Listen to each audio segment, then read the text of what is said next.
Hello students, welcome to Magnet Brains. मैं Rupali Verma. Magnet brains आपके लिए 100% फ्री एजुकेशन लेकर आता है, यानी कि आप किसी भी क्लास में हो, आप कोई भी सब्जेक्ट पढ़ना चाहते हो, आपके लिए हमने बना दिए हैं ढेर सारे वीडियो, और वो भी 100% फ्री। यानी कि आपका हर एक टॉपिक आपको क्रिस्टल क्लियर मिलेगा, कहीं आपको कोई डाउट नहीं रह जाएगा, और वो भी फ्री में। आपको कुछ भी इसके लिए पेमेंट नहीं करना है। उसी तरीके से आज का वीडियो जो हम अपने नन्हे मुन्ने क्लास 4th के स्टूडेंट्स के लिए लेकर आए हैं, वो है हिंदी व्याकरण का टॉपिक है सर्वनाम। ये भी सारे वीडियो की तरह 100% फ्री है। तो बहुत ध्यान से हम समझेंगे कि सर्वनाम क्या होता है।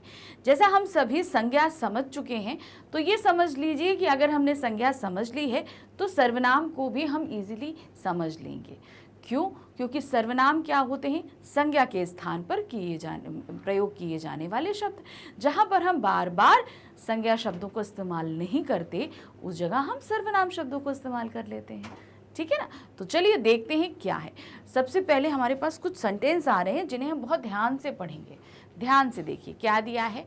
चित्रों के साथ लिखे वाक्यों को पढ़िए। तो सबसे पहले तो आप चित्र देख लो यहाँ पर। ठीक है, ये चित्र दिख रहा है ना? तो चित्र में क्या लिखा है? मुकेश के दोस्त के साथ पतंग उड़ा रहा है। अब जब हमने ये पढ़ा तो क्या आप बोलोगे? मैं और मेरा दोस्त, ऐसे बोलते हो ना, जैसे हम बोलेंगे मैं और मेरा दोस्त पतंग उड़ा रहे हैं। यहाँ पर संज्ञा शब्द को हमने 2 बार इस्तेमाल किया, मुकेश। तो ये हमें पढ़ने में थोड़ा अटपटा सा लग रहा है। अब इसको फिर से पढ़ते हैं। अब इसी को हमने दोबारा लिखा, लेकिन दूसरे तरीके से। मुकेश अपने दोस्त के साथ पतंग उड़ा रहा है। तो ये भी तो हमें सुनने में सही लगा, लेकिन पहला वाला नहीं सही लग रहा था। क्या? मुकेश के दोस्त के साथ पतंग उड़ा रहा है, ये अटपटा था, लेकिन दूसरा सही था। मुकेश अपने दोस्त के साथ पतंग उड़ा रहा था। चलिए आगे देखते हैं क्या दिया है। चित्र देखते हुए चलिएगा। यहाँ पे देखिए डाइनिंग टेबल लगी है, बहुत लजीज खाना लगा हुआ है। राहुल ने राहुल के दोस्त को राहुल के घर खाने पर बुलाया। अब ऐसे कोई बोलता है? राहुल ने राहुल के दोस्त को राहुल के घर खाने पर बुलाया। ये तो सेंटेंस हमें ठीक नहीं लग रहा है। फिर से पढ़ते हैं, यानी कि फिर अब इसका दूसरा सेंटेंस पढ़ते हैं। राहुल ने अपने दोस्त को अपने घर पर खाने पर बुलाया। अब ये जितने कलर वाक्य है ना, इनको ध्यान से देखते हुए चलिएगा।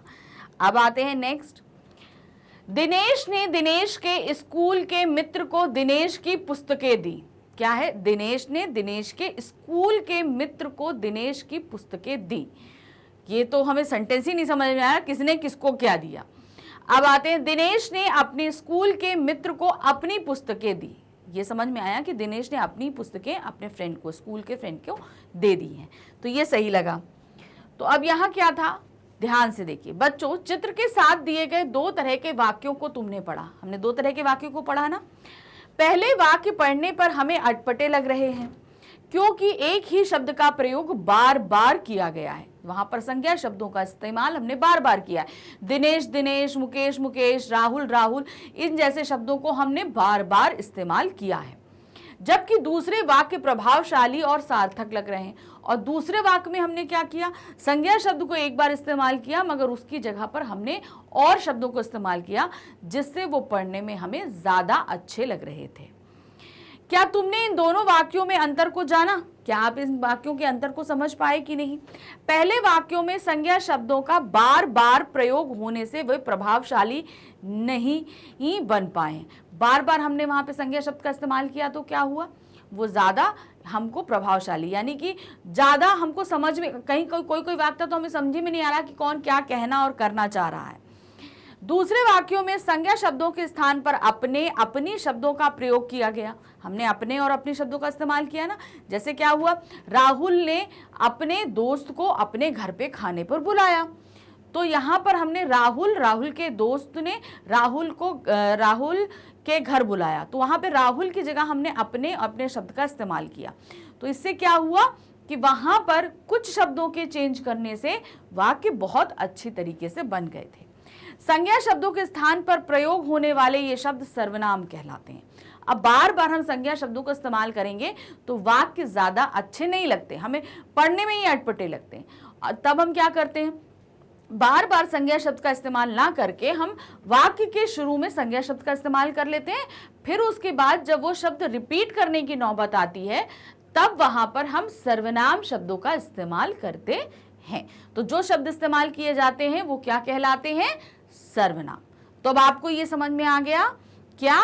जिन शब्दों का प्रयोग संज्ञा के स्थान पर होता है उन्हें सर्वनाम कहते हैं, यानी कि संज्ञा के स्थान पर प्रयोग किए जाने वाले शब्द सर्वनाम कहलाते हैं। तो सर्वनाम क्या होता है ये आपको क्लियर हो गया। हम बार बार संज्ञा शब्दों के इस्तेमाल से बचने के लिए जिन शब्दों को इस्तेमाल कर रहे हैं वो सर्वनाम है। अब क्या है? मैं, वह, वे, तुम, आप, हम, हमारा, यह आदि सर्वनाम के उदाहरण हैं। हम इन सभी शब्दों को इस्तेमाल कैसे करते हैं देखिए। अब जैसे हम बोलते हैं मेरा नाम रूपाली है, ठीक है, हम आप सभी जानते हैं, आप सबका नाम भी जो है आप वो आप अच्छी तरह जानते हैं। तो जैसे हम बोलेंगे रूपाली को पुस्तक दे दो, तो हम अपना नाम लेके तो नहीं बोलेंगे, तो क्या बोलेंगे? मुझे पुस्तक दे दो। तो हमने क्या किया? रूपाली का यानी संज्ञा जो शब्द था उसकी जगह हमने क्या इस्तेमाल किया? मुझको। तो जो मुझको शब्द हुआ वो क्या हुआ? सर्वनाम हुआ। अब यहाँ पर क्या होगा? रूपाली के पेट में दर्द हो रहा है, तो ये सेंटेंस आपको अटपटा नहीं लगा सुनने में? तो हम क्या बोलेंगे? मुझे पेट में दर्द हो रहा है। अब जैसे आपको होता है मम्मी मुझे नहीं पढ़ना है, तो आप क्या बोलते हो? मम्मी राहुल को नहीं पढ़ना है, मम्मा रोहन को नहीं पढ़ना है, मम्मा सुनीता को नहीं पढ़ना है। आप ऐसे तो नहीं बोलते, आप सीधे बोलते हो मम्मा मुझे नहीं पढ़ना है, सिंपल ही बोलते हो। तो आप तो डेली यूज में बहुत सारे संज्ञा और सर्वनाम शब्दों का इस्तेमाल करते हो, ठीक है ना? इतने ढेर सारे जिनको तो आप कभी सोच भी नहीं सकते। तो यहाँ पर हमारा क्या हुआ कि जब हम डेली आप कुछ भी मम्मी से बोलो, टीचर से बोलो, फ्रेंड से बोलो, यहाँ तक कि अपने आप से में भी सोचो, तो आप ढेर सारे सर्वनाम शब्दों का इस्तेमाल करते हो, ठीक है? तो अब कोशिश करना ये वीडियो देखने के बाद आप मम्मा से बात करो, पापा से, दीदी से, भैया से, दादी से, दादी से या अपने फ्रेंड से, किसी से भी बात करो। स्टार्टिंग के 5 वाक्यों जब भी जो भी आप 5 सेंटेंस बोलोगे उसमें सर्वनाम शब्दों को खोजने की कोशिश करना, तो देखना फटाफट आपको समझ में आ जाएगा कि सर्वनाम क्या होता है, ठीक है? तो क्या दिया है? सभी प्रकार की संज्ञाओं के लिए एक ही तरह के सर्वनाम का प्रयोग होने के कारण सर्वनाम को सबका नाम कहा जाता है। अब यहाँ पे समझिए, मम्मा हो, पापा हो, आप हो, सब इसके लिए हम क्या करते हैं? अक्सर एक ही सर्वनाम शब्द का इस्तेमाल करते हैं, इसलिए इसको क्या बोलते हैं? सबका नाम। कैसे करते हैं? अब ये देखिए, यहाँ पर क्या है? मैं पिताजी। अब ये मैं किसके लिए इस्तेमाल हुआ? पिताजी के लिए। किसके लिए हम इस्तेमाल कर रहे हैं? पिताजी के लिए हम इस्तेमाल कर रहे हैं। तो यहाँ पर क्या आया? पिताजी के लिए आया। आज दफ्तर से जल्दी आऊंगा। अब यहाँ पर दूसरा हुआ मुझे। मुझे किसने बोला? मुझे भी आज देर हो जाएगी। फिर क्या है? चलने से पहले तुम यानी कि माताजी। तुम कौन है? माताजी। मुझे यानी कि पिताजी। फोन करना, मैं यानी कि माताजी। याद रखूंगी। तो अब यहाँ पर आपने कुछ चीजें ध्यान दी, देखो क्या है। यहाँ पर हमने मैं पिताजी के लिए भी इस्तेमाल किया और माताजी के लिए भी इस्तेमाल किया। ध्यान दिया आपने? मैं हमने पिताजी के लिए भी इस्तेमाल किया है और माताजी के लिए भी किया है। फिर आप यहाँ पर आइए, यहाँ पर आपने देखा मुझे पिताजी के लिए भी इस्तेमाल हुआ है और माताजी के लिए भी इस्तेमाल हुआ है। तो यानी कि स्त्रीलिंग हो या पुल्लिंग हो, इन सभी के लिए हम एक ही जैसे सर्वनाम शब्दों का इस्तेमाल अक्सर करते हैं, हमेशा नहीं बोलतेंगे। तुम अब इसमें यहाँ पर जैसे हम लड़कों को तुम्हारा बोलते हैं, लड़कियों के लिए हम तुम्हारी बोलेंगे, वो अलग चीज हो जाएगी, लेकिन मोस्टली जो है हम यहाँ पर इस्तेमाल करते हैं। ठीक है, तो क्लियर हो गया आपको समझने का मतलब? यहाँ पर सभी प्रकार की संज्ञाओं के लिए एक ही तरह के सर्वनाम का प्रयोग होता है। अब ये मैं अपने लिए भी लगा सकती हूँ, आप अपने लिए भी लगा सकते हैं, ठीक है, आपके टीचर भी अपने लिए लगा सकते हैं, आपके फ्रेंड्स भी अपने लिए लगा सकते हैं। तो यहाँ पर मैं शब्द खाली माता पिताजी इस्तेमाल नहीं कर रहे हैं, उनके बच्चे के लिए भी इस्तेमाल होगा। उसके अगर वो अपने लिए कुछ बोलेंगे तो उनके लिए भी इस्तेमाल होगा, अगर टीचर कुछ बोल रहे हैं तो उनके लिए भी मैं इस्तेमाल होगा। मैं बोलूंगी तो मेरे लिए भी मैंने भी बोला ना, मैं आपको सिखा रही हूं, तो मैंने भी अपने लिए मैं इस्तेमाल किया ना। तो ऐसा नहीं है कि मैं सिर्फ माता जी के लिए इस्तेमाल होगा या सिर्फ पिताजी के लिए इस्तेमाल होगा। मैं शब्द जो है सभी लोगों के लिए इस्तेमाल हो सकता है। उसी तरह तुम, जैसे हम बोलेंगे, हम आपके लिए बोलेंगे तुम आज अच्छे से पढ़ाई करना, ठीक है। फिर उसके बाद तुम अपने फ्रेंड्स को बोलोगे, पता है तुम आज अच्छे से पढ़ाई कर लोगे तो हम लोग शाम को ज़्यादा देर खेलेंगे। तो आपने अपने फ्रेंड के लिए भी तुम इस्तेमाल किया। तो यहाँ पर तुम कई हो, जैसे यहाँ पर आप देख रहे हैं तुम माता जी के लिए इस्तेमाल हो रहा है, लेकिन यहाँ तुम औरों के लिए भी इस्तेमाल हो सकता है, कोई भी किसी के लिए भी इस्तेमाल हो सकता है। इसीलिए इसको हम क्या बोलते हैं? सबका नाम। सर्वनाम क्या बोलते हैं? सबका नाम। ऊपर दिए गए उदाहरण में तुमने देखा मैं तथा मुझे सर्वनाम का प्रयोग पिताजी और माताजी दोनों के लिए हुआ, अर्थात पुल्लिंग और स्त्रीलिंग दोनों के लिए समान रूप से प्रयोग हुआ है। तो ये क्लियर हो गया आपको कि ये समान रूप से इस्तेमाल होता है। चलिए आगे क्या आते हैं, ध्यान दीजिए। वचन के कारण सर्वनाम शब्दों के रूप परिवर्तन आते हैं। देखिए लिंग के हिसाब से परिवर्तन नहीं आया, लेकिन वचन के हिसाब से इनमें परिवर्तन आएगा। जैसे अभी हमने क्या बोला, वह का वे हो जाता है, ठीक है। तो ये आपको ध्यान रखना है। कैसे? देखिए मैं के लिए हम क्या लगाएंगे, मैं अकेली हूं तो मैं लगाएंगे। फिर हम क्या बोलते हैं, मैं आज पढ़ूंगी तो मैंने लगाया। अब हम क्या बोलेंगे, हम सब पढ़ेंगे, यानी आप भी पढ़ोगे मैं भी पढ़ूंगी, तब हम क्या लगाएंगे, हम सब पढ़ेंगे। तो एक वचन के लिए मैं लगाते हैं और बहुवचन के लिए हम क्या लगाते हैं, हम लगाते हैं।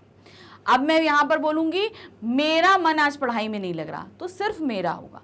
अगर मेरा भी नहीं लगेगा आपका भी नहीं लगेगा, तब हम क्या बोलेंगे, हमारा मन पढ़ाई में नहीं लग रहा है, तब हम क्या बोलेंगे, हमारा। तब क्योंकि सिर्फ मैं थी तो एक वचन में थी, आप भी शामिल हो गए उसमें, तो क्या हो गया, हमारा हो गया। फिर आते हैं मुझे, खाली मैं होंगी तो मुझे बोलेंगे, हम सब होंगे तो क्या बोलेंगे, हमें। उसका एक वचन में आएगा, उनका बहुवचन में आएगा, तू एक वचन में आएगा, तुम बहुवचन में भी आ सकता, तुम एक वचन में भी आएगा और बहुवचन में भी आएगा। तेरा एक में आएगा, तुम्हारा किस में आता है, बहुवचन में। यह एक वचन में आएगा, ये बहुवचन में आएगा। तुझे क्या आएगा, एक वचन में। तुम्हें मतलब बहुत सारे लोग आ जाएंगे, तो उस जगह वो क्या हो जाएगा, बहुवचन में। इसने किस में आया, हमारा एक वचन में। इन्होंने किस में आया, बहुत सारे लोगों ने आया। जैसे हम बोलेंगे इसने मुझे आज बहुत तंग किया, है ना। स्कूल में अगर टीचर होती है, टीचर को कोई बच्चा परेशान करता है तो बोलते हैं आज इसने मुझे बहुत तंग किया। अगर आप सब तंग करते हो तो मैम क्या बोलती है, इन्होंने या इन सब ने मुझे बहुत परेशान किया, ऐसे बोलती है ना, इन्होंने मुझे आज बहुत ज्यादा तंग किया है। तब क्या होता है, एक बच्चे से सारे बच्चे शामिल हो जाते हैं, तब वो बहुवचन में आ जाता है। वह क्या होगा, जैसे आप बोलोगे वह पुस्तक मेरी है, एक पुस्तक रखी थी तो आपने बोल दिया वह पुस्तक मेरी है। अगर वहां पे पूरा बंच ऑफ बुक्स रखा होगा तो आप क्या बोलोगे, वे पुस्तकें मेरी हैं। एक के लिए हम वह इस्तेमाल करते हैं और बहुवचन के लिए हम वे इस्तेमाल करते हैं। फिर आते हैं इसका मतलब, जैसे हम बोलेंगे इसका मन आज पढ़ाई में नहीं लग रहा है, तो हम ऐसे बोलेंगे। अगर बहुत सारे स्टूडेंट्स का मन नहीं लग रहा तो बोलेंगे आज इनका मन पढ़ाई में लग ही नहीं रहा है, हम ऐसे बोलते हैं ना। फिर आते हैं उसने एक वचन में आएगा, उन्होंने बहुवचन में आएगा। तो ऊपर दिए गए उदाहरणों से तुम यह समझ गए होगे कि लिंग के आधार पर सर्वनाम में रूप में कोई परिवर्तन नहीं होता, जबकि वचन के आधार पर रूप बदल जाता है। तो अब आपको ये समझ में आ गया कि जब स्त्रीलिंग या पुल्लिंग हो तो सर्वनाम में परिवर्तन नहीं होता है, लेकिन वचन के हिसाब से परिवर्तन होता है। ये क्लियर हो गया। चलिए आगे आते हैं। आइए सर्वनाम के भिन्न भिन्न प्रयोगों को जानें। अब सर्वनाम के इन प्रयोगों को हमें समझना है। कैसे? देखिए, बोलने वाले के लिए, जैसे मैं हूं, मैं कौन हूं, बोलने वाले के लिए। तो यहां पर दिया है ना अपने लिए, बोलने वाला कौन है, मैं हूं, तो मैं अपने लिए क्या बोलूंगी, के लिए शब्द कौन सा इस्तेमाल करूंगी, मैं, मेरा, मुझे, मैंने, हम, हमारा। ठीक है, तो जैसे एक वचन में होगा मैं पत्र लिख रहा हूं, एक वचन में हमने क्या लिखा, मैं पत्र लिख रहा हूं। अब वही क्या होगा, मुझे एक पुस्तक चाहिए। ठीक है, अब यहां पर आप देख रहे हैं मैंने अपने लिए इस्तेमाल किया, लेकिन वाक्य के अनुसार सर्वनाम शब्दों का इस्तेमाल किया जाता है। मैं भी बोल सकती हूँ, मुझे भी बोल सकती हूँ, मेरा क्या कहते हैं, मेरा बैग मुझे दे दो, तो यहाँ पर मेरा इस्तेमाल किया मैंने। फिर मैंने आज बहुत सारा काम किया, ये भी मैंने अपने लिए इस्तेमाल भी किया। हम आज विद्यालय जा रहे हैं, हमारा काम पूरा हो गया है। तो यहाँ पर हमने दिखाया कि मैं बोलने वालों के लिए कितने तरीके से सर्वनाम शब्दों का इस्तेमाल किया जा सकता है। अब आगे आते हैं सुनने वाले के लिए। अभी तो मैं थी, अब कौन हो, आप सुनने वाले हो, ठीक है। तो सुनने वाले के लिए हम कौन सा इस्तेमाल करते हैं, तू, तुम, तुझे, तुम्हारा, तुमको और आप। तो इसको हम वाक्य में कैसे से, तुम कब आए, हम बोलते हैं ना सामने, जैसे आपके सामने कोई आता तो आप क्या बोलते हो दूसरे के लिए, तुम कब आए। तो उसी तरह तुम्हारा नाम क्या है, दूसरे से हम पूछते हैं ना तुम्हारा नाम क्या है, तुझे क्या हुआ है, फिर क्या है, तुमको क्या चाहिए, फिर आप कहाँ जा रहे हैं। तो इस तरीके से जो सुन रहा है उसके लिए इन शब्दों का हम ऐसे इस्तेमाल करते हैं। फिर आते हैं अन्य या तीसरे व्यक्ति के लिए, जैसे हम दोनों आपस में बात कर रहे हैं मगर हम किसी थर्ड पर्सन के लिए बात कर रहे हैं, तो उस थर्ड पर्सन के लिए हम किन शब्दों का इस्तेमाल करेंगे, वह, वे, उसे, उनका, उन्होंने, ठीक है।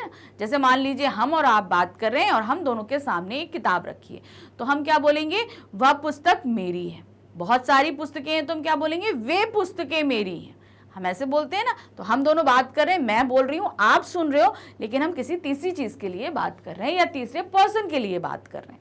तो यहाँ क्या होगा, वह बाजार जा रहा है, हमने दूसरे के लिए बोला, हम दोनों बात कर रहे हैं, तीसरे के लिए बोल रहे हैं वह बाजार जा रहा है। उन्होंने खाना खा लिया, किसी थर्ड पर्सन के लिए हम बोलेंगे नहीं, उन्होंने खाना खा लिया है। जैसे आप आए, आप मैरिज में होते हो ना, मैरिज पार्टी में या कहीं भी पार्टी में, आप मम्मा के पास में आए, मम्मा ने पूछा पापा ने खाना खा लिया, तो मम्मा बात कर रही हैं और आप बात कर रहे हो, तो थर्ड पर्सन कौन है, पापा है। तो आप क्या बोलोगे, नहीं पापा, उन्होंने खाना खा लिया है, आप ऐसे बोलोगे। मम्मी ने पूछा पापा ने खाना खा लिया, तो आप क्या बोलोगे, नहीं उन्होंने खाना खा लिया है, सिंपल। तो यहाँ पर हम थर्ड पर्सन के लिए बात कर रहे थे। अब आते हैं निश्चित व्यक्ति या वस्तु के लिए। जहां पर कोई चीज निश्चित रूप से है उस जगह अगर हम सर्वनाम का इस्तेमाल करेंगे तो कौन कौन से शब्द होंगे, यह, वह, वे, उनका, उसका, यही, वही। जहां पर पर्टिकुलर मुझे पता है कि यह मेरी ही है, जैसे है वह कल आएगा, तो वह कल आएगा ये हम निश्चित रूप से हैं कि वह कौन है। उसका नाम रवि है, अब कोई लड़का वहां पे खड़ा है तो हम बोल देंगे नहीं उसका नाम क्या है, रवि है। यहाँ पर हम निश्चित तौर से कंफर्म है कि उसका नाम रवि है। जहाँ पर हम कंफर्म होते हैं उसके लिए हम निश्चित शब्दों का इस्तेमाल करते हैं। अब आते हैं अनिश्चित व्यक्ति या वस्तु के लिए, जहाँ पर हमें नहीं पता कि वो कौन है या क्वांटिटी में कोई चीज़ कितनी है। जैसे हम बोले कोई, कुछ, किसी। अब दरवाजे पे बेल बजती है, दरवाजे पर कोई आया, आप जाते हो तो आप नहीं पहचानते, तो वहाँ पर एक व्यक्ति खड़ा है, आप ये जानते हो लेकिन आपको पता ही नहीं कौन है, तो आप क्या है, अनिश्चित हो, आपको नहीं पता है, वहाँ पे डाउट में हूँ। तो उस समय आप मम्मी से क्या बोलते हो, मम्मी दरवाजे पर कोई आया है ना, क्योंकि आपको पता नहीं है कि वो कौन है। फिर आता है देखो सामने कुछ रखा है। अब क्या है, आप मम्मा पापा सब लोग बैठे हुए हो लेकिन टेबल पे एकदम से आपको दिखा कि क्या है, आपको समझ में नहीं आ रहा, तो आप मम्मा से क्या बोलते हो, मम्मी देखो ना टेबल पे कुछ रखा हुआ है। तो आप सीधे बोलते हो ना, क्योंकि आपको पता ही नहीं है, तो आप क्या अनिश्चित हो, डाउट में हो, तो उस समय आप क्या कुछ, कोई या किसी जैसे शब्दों का इस्तेमाल करते हैं। अब क्या है, दो वाक्यों को जोड़ने के लिए हम क्या करते हैं, कभी कभी दो वाक्यों को जोड़ने के लिए भी कुछ शब्दों का इस्तेमाल करते हैं। जैसे जो, जैसा, वैसा। कैसे करते हैं, जो चाहोगे सो पाओगे, जैसा करोगे वैसा भरोगे। तो यहाँ पर हमने क्या, दो वाक्यों को जोड़ने के लिए भी हम सर्वनाम शब्दों का इस्तेमाल करते हैं। जैसा तुमने किया है वैसे तुम्हें फल मिलेगा।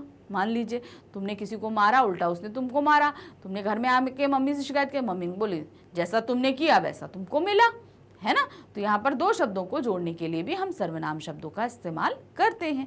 जैसा पढ़ोगे वैसे नंबर आएंगे। हाँ, फिर नेक्स्ट आते हैं प्रश्न पूछने के लिए, हम क्वेश्चन करने के लिए भी कुछ शब्दों का इस्तेमाल करते हैं, वो भी सर्वनाम शब्द होते हैं। जैसे कौन, क्या, दरवाजे पर कौन है, दूध में क्या मिला है। तो जहां पर हम क्वेश्चन वाले शब्द इस्तेमाल करते हैं वो हमारे क्या हो जाते हैं, सर्वनाम शब्द होते हैं।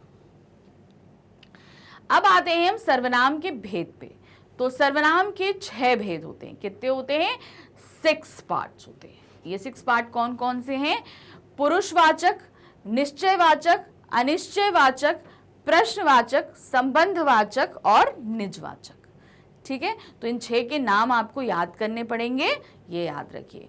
पुरुषवाचक, निश्चयवाचक, अनिश्चयवाचक, संबंधवाचक, प्रश्नवाचक और निजवाचक, ये 6 जो हैं नाम आपको याद करने पड़ेंगे। ये सर्वनाम के भेद होते हैं। अब यहाँ पर आप ध्यान से देखो क्या है। पहला हमारा है पुरुषवाचक सर्वनाम। पहला क्या है? पुरुषवाचक सर्वनाम। इसको ध्यान से देखिए। जिन सर्वनाम शब्दों का प्रयोग बोलने वाले, सुनने वाले और अन्य व्यक्तियों के लिए होता है उन्हें पुरुषवाचक सर्वनाम कहते हैं। जैसे अभी हमने आपको समझाया था, मैं बोलने वाली, आप सुनने वाले और किसी तीसरे पर्सन के लिए हम बात करें तो वो क्या होता है? थर्ड पार्ट, उसको हम बोलते हैं अन्य पुरुष। तो यहाँ पर क्या होता है? पहला, जैसे मैं हूं, मैं बोल रही हूं तो मैं कौन हूं? उत्तम पुरुष हूं। आप सुन रहे हैं तो आप मध्यम पुरुष हैं, और तीसरा जिसके लिए हम बात कर रहे हैं वो अन्य पुरुष है। जैसे हमने अभी बताया था ना, हम लोग पार्टी में जाते हैं तो पार्टी में जैसे आप और मम्मा है, मम्मा खाना खा रही हैं, आप मम्मा के पास गए तो मम्मा क्या बोलती हैं? क्या पापा ने खाना खा लिया? तो आप बोलते हो हाँ, उन्होंने खाना खा लिया। तो क्या है? मम्मा बोलने वाली है, आप सुनने वाले हो, और पापा जो है वो थर्ड पर्सन है। तो मम्मा कौन हो गई? उत्तम पुरुष, यानी कि मैं। यहाँ पर क्या है? बोलने वाला मैं इस्तेमाल करता है, सुनने वाला तुम इस्तेमाल करता है, और जिस थर्ड पर्सन यानी कि पापा के लिए बात कर रहे हैं वह हो जाते हैं वह। तो पापा का हो गया थर्ड। तो आपने उनके लिए क्या इस्तेमाल किया था? उन्होंने। तो उन्होंने शब्द भी हमारा अन्य पुरुष में आएगा। ठीक है, तो पुरुषवाचक सर्वनाम में 3 लोग होते हैं, मैं, तुम और वह। मैं, तुम और वह, थर्ड पर्सन वह में आता है। अब इससे कुछ उदाहरण देखिए। मैं दिल्ली में रहता हूं, मैंने अपने लिए बोला मैं दिल्ली में रहता हूं। तुम यहां आकर बैठ जाओ, मैंने तुमसे बोला क्या? तुम यहां आकर बैठ जाओ। तो मैं शब्द क्या हो गया? उत्तम पुरुष में आ गया। तुम क्या हो गया? ये मध्यम पुरुष में आ गया। वह पढ़ाई में बहुत तेज है, तो हमने तीसरे पर्सन के लिए बात कर रहे हैं, तो क्या होगा? वह हमारा क्या हो जाएगा? थर्ड पर्सन, की वो पढ़ाई में बहुत तेज है। तो यहां पर ये 3 तरीके के होते हैं। अन्य शब्द मेरा, तुम्हारा, आपका, हम, तुम्हें, मैं आदि, तो इस तरह के शब्दों का भी हम इस्तेमाल जो है पुरुषवाचक सर्वनाम में करते हैं। तो पुरुषवाचक सर्वनाम हम नॉर्मल जो बातें करते हैं उनमें हमारे पुरुषवाचक सर्वनाम आते हैं। ठीक है, अब इसके बाद हम आते हैं निश्चयवाचक सर्वनाम। जहां हम कंफर्म हूं वो निश्चय में होता है, हम पक्का पता है कि ये चीजें हैं। तो क्या दिया है यहाँ पे? जिन सर्वनाम शब्दों में किसी निश्चित व्यक्ति या वस्तु के बारे में पता चले वह उन्हें निश्चयवाचक सर्वनाम कहते हैं। यानी कि कुछ ऐसे शब्द जिनसे पता चले कि निश्चित है कि ये क्या चीज़ है। जैसे यहाँ पर दिया, जैसे यह, इसकी, ये आदि, तो ये हमारे होते हैं निश्चयवाचक सर्वनाम। कैसे समझेंगे? यह मेरी किताब है, तो अब यहाँ पर देखोगे यह मेरी किताब है, तो वो ये पक्का है कि ये किताब मेरी है। ठीक है, तो यहाँ पर हम जहाँ पर कंफर्म हूं वहां पर हम क्या लगाते हैं? निश्चयवाचक सर्वनाम। तो यहाँ पर यह शब्द जो है हमारा क्या हो जाएगा? ये निश्चयवाचक सर्वनाम है।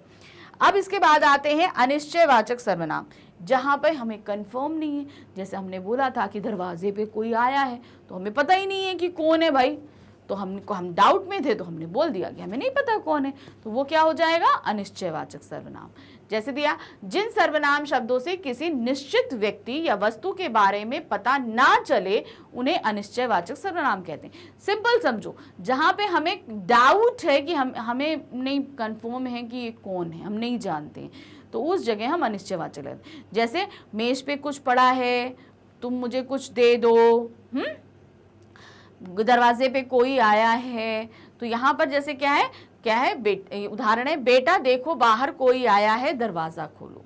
तो अब मम्मा अंदर है और आपसे बोल रही है बेटा बेल बजी है, देखो कोई बाहर आया है। तो मम्मा को नहीं पता है कि कौन है, तो वो आपसे यहीं से बैठे बैठे कह रही हैं। तो तब वो क्या है, उनको डाउट है, उनको पता ही नहीं है, तो उन्होंने क्या इस्तेमाल करा? दरवाजे पर कोई आया है। तो कोई शब्द हमारा क्या हो जाएगा? अनिश्चयवाचक सर्वनाम। नेक्स्ट आते हैं प्रश्नवाचक सर्वनाम। अब प्रश्नवाचक सर्वनाम क्या होता है? जिन सर्वनाम शब्दों का प्रयोग प्रश्न पूछने के लिए किया जाता है उन्हें हम प्रश्नवाचक सर्वनाम कहते हैं। जिन शब्दों को हम क्वेश्चन के रूप में बोलते हैं, जैसे तुम्हारा क्या नाम है, तो क्या शब्द क्या हो गया, क्या हो गया, सर्वनाम हो गया। उसी तरीके से तुम क्या लाए हो, तुम कौन हो, तो यहाँ पर हम क्वेश्चन कर रहे हैं, सिंपल वो शब्द कौन, क्या, किसी, ये सब हमारे क्या हो जाते हैं, प्रश्नवाचक सर्वनाम हो जाते हैं। जैसे दिया है, जैसे कौन, किसे, क्या आदि। तो क्या उदाहरण के तौर पर तुम खाने में क्या खाओगे, तो यहाँ क्या शब्द हमारा क्या हो गया, ये प्रश्नवाचक सर्वनाम होगा। नेक्स्ट है हमारा नंबर 5 संबंधवाचक सर्वनाम। क्या दिया है, संबंधवाचक। अब संबंध इसका पता ही है, मतलब जहां पे रिलेशन स्थापित किया जाता है। जैसे आप देख रहे हो, जिन सर्वनाम शब्दों से वाक्य में संबंध पता चलता है उन्हें संबंधवाचक सर्वनाम कहते हैं। यहाँ पर हमेशा पेयर में आपके सामने सर्वनाम आएंगे, एक नहीं आएगा, हमेशा दो दो सर्वनाम आएंगे। जैसा, वैसा, जो, जैसा, हाँ, वह, यह, इस तरीके से। जैसे यहाँ दिया है किसे, उसे, जो, सो, जिसका, उसका। तो यहाँ पर उदाहरण दिया है, जो मेहनत करेगा उसको सफलता मिलेगी। तो यहाँ पर जो और उसको, ये दोनों ही हमारे क्या हो जाएंगे, संबंधवाचक। ठीक है, जैसा तुम करोगे वैसा तुम्हें मिलेगा। यह मेरा है, वह तुम्हारा है, यह मेरा है, वह तुम्हारा है। तो इस तरीके से हमारा क्या हो जाता है, जब पेयर में हूं तो, और साथ में याद रखिए 2 सेंटेंस होंगे, दोनों को आपस में जोड़ने के लिए इसका इस्तेमाल किया जाता है। अब हमारा आखिरी सर्वनाम आता है, कौन सा है, निजवाचक सर्वनाम। निजवाचक सर्वनाम में बहुत डाउट रहता है, इसको इजी वे से हम समझेंगे आज। क्या दिया है, जिस सर्वनाम शब्दों का प्रयोग खुद अपने लिए किया जाता है उन्हें हम निजवाचक सर्वनाम कहते हैं। जैसे मैं अपना काम स्वयं कर लूंगी, तो मैं तो पुरुषवाचक सर्वनाम हो गया, लेकिन अपना क्या होगा, अपना शब्द क्या आएगा, वो हो जाएगा निजवाचक सर्वनाम। जहां पर हम शब्द अपने लिए ही इस्तेमाल करते हैं वो हमारा क्या रहता है, हमेशा निजवाचक के लिए रहता है। अब आप बोलते हो, जैसे क्या कहते हैं, मुझे मेरा काम करना खुद पसंद है, मुझे मेरा काम खुद करना पसंद है। तो यहाँ खुद शब्द क्या हो जाएगा, वो निजवाचक सर्वनाम में आएगा।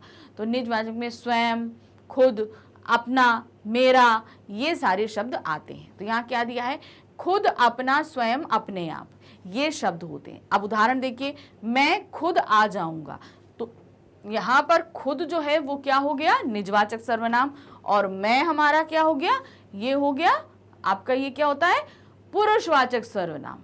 ठीक है, समझ में आया। निजवाचक क्या होता है, वे शब्द जो हम खुद अपने लिए इस्तेमाल करते हैं वो हमारे आते हैं निजवाचक। इसमें खुद है, स्वयं है, अपना है, तो इस तरीके से होता है। तो यहाँ पर हमारा सर्वनाम का जो पार्ट था वो हमने आपको पूरी तरीके से क्लियर कर दिया कि इसमें क्या क्या चीज़ें आती हैं और कैसे कैसे आती हैं। अब मानती हूँ कि अभी थोड़े से कुछ डाउट रह गए होंगे आपके पास में। इन डाउट्स, कभी भी कोई भी टॉपिक आप एक बार पढ़ोगे तो कहीं ना कहीं कुछ ना कुछ डाउट रह जाएगा। तो उन डाउट्स को क्लियर करने का सबसे बेहतरीन तरीका है आप उस पार्ट से संबंधित प्रैक्टिस करिए। जितना आप प्रैक्टिस करोगे आपके डाउट्स उतने क्लियर होते जाएंगे। ये सिर्फ हिंदी की लिए बात मैं नहीं कर रही, ये आपका इंग्लिश, हिंदी, मैथ, साइंस, कोई भी सब्जेक्ट जो आप पढ़ते हैं, इवन अगर आप पढ़ने के अलावा कोई भी नई चीज़, कोई भी नया टॉपिक, जैसे आप मान लीजिए आपको क्रिकेट बहुत अच्छा लगता है, तो पहली बार जब आपने क्रिकेट देखा था तो क्या आपको समझ में आया था? बिल्कुल भी नहीं आया था। बहुत सारी चीज़ें हमें नहीं आई थी। इवन मैंने भी जब फर्स्ट टाइम देखा तो मुझे भी नहीं आया था। तब क्या हुआ, हमने उसके बारे में बार बार देखा, उन मैच को देखा, बहुत सारे क्वेश्चंस हमने अपने पापा से किए, मम्मी से किए, तब हमें समझ में आया कि क्या होता है। मैच में एक ओवर जो है वो 6 बॉल्स का होता है, ये हमारे पूछने पे हमें पता चला। वाइड बॉल क्या होती है, पहले तो मैं समझती थी जो खेला जाता है वो सफ़ेद बॉल को ही वाइड बॉल बोलते हैं, नहीं, यानी कि बहुत दूर भेजते हैं तो उनको हम क्या बोलते हैं, वाइड बॉल बोल देते हैं। सर के ऊपर निकल जाता है तो बाउंसर होता है। तो ये सारी चीज़ें अगर हम पहली बार मैच देखने बैठेंगे तो हमारी समझ में नहीं आएगा, लेकिन जब हम बार बार उसको देखते हैं तो हमें चीज़ें आती हैं। तो उसी तरीके से जब हम पहली बार कोई टॉपिक पढ़ते हैं तो हम थोड़ा हमको डाउट रहता है कि शायद हमें ये समझ में नहीं आया या हम ये कंफ्यूज थे, तो उसका तरीका ये है, या तो आप इस वीडियो को 1-2 बार देखो, या सबसे अच्छा तरीका है इस वीडियो के बाद हम इसके एक्सरसाइज आपको कराएंगे। नेक्स्ट वीडियो हमारा सर्वनाम से संबंधित एक्सरसाइज रहेगा, तो उसको करो। आपकी व्याकरण की बुक में भी एक्सरसाइज हैं सर्वनाम की, उनको करो, तो आप यकीन मानो आपके लिए ये टॉपिक बिल्कुल क्लियर हो जाएगा। क्लियर हो गया?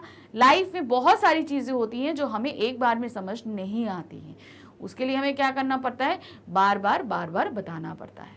अब इसको आपने जैसे पहली बार नूडल्स खाए थे तो आपको पता था कि नूडल्स कैसे खाए जाते हैं, लेकिन जब आपने बार बार खाना तो मम्मा ने आपको बताया कि ऐसे खाते हैं, तो अब आप बहुत अच्छे से खा लेते हो, अब आपका गिरता भी नहीं है। तो ये बहुत सारे तरीके, आप इवन सिर्फ खेल या पढ़ाई में नहीं होता, हम रूटीन में बहुत सारे काम करते हैं जो हमसे एक बार में नहीं होती हैं, तो प्रैक्टिस बहुत ज़रूरी होती है। तो करेंगे इसकी प्रैक्टिस हम नेक्स्ट वीडियो में। मैग्नेट ब्रेन्स आपको बहुत सारा जो है फ्री एजुकेशन देता है, तो अभी तो आप क्लास 4th में हो, आप आगे बढ़ते जाओगे, आपको स्टडी की मटेरियल की कोई कमी नहीं है। यहाँ पे पढ़ने के लिए बहुत सारा कुछ है और सारा ही आपको 100% फ्री मिल रहा है। ये सारे फ्री वीडियो आपको यूट्यूब पे, हमारी वेबसाइट पे और जो है हमारे ऐप पे मिलते हैं 100% फ्री। इसके अलावा आप डेली अपडेट्स के लिए हमारे फेसबुक, व्हाट्सएप, इंस्टाग्राम और टेलीग्राम अकाउंट्स पे भी जुड़ सकते हैं, जहां पर आपको डेली कुछ ना कुछ जो हलचल हमारे ऑफिस में या वीडियोस के रिगार्डिंग जो कुछ भी नया आता रहता है आपको देखने के लिए मिलता रहेगा। तो आगे एक्सरसाइज के लिए रेडी रहिएगा। Thank you for watching, bye bye.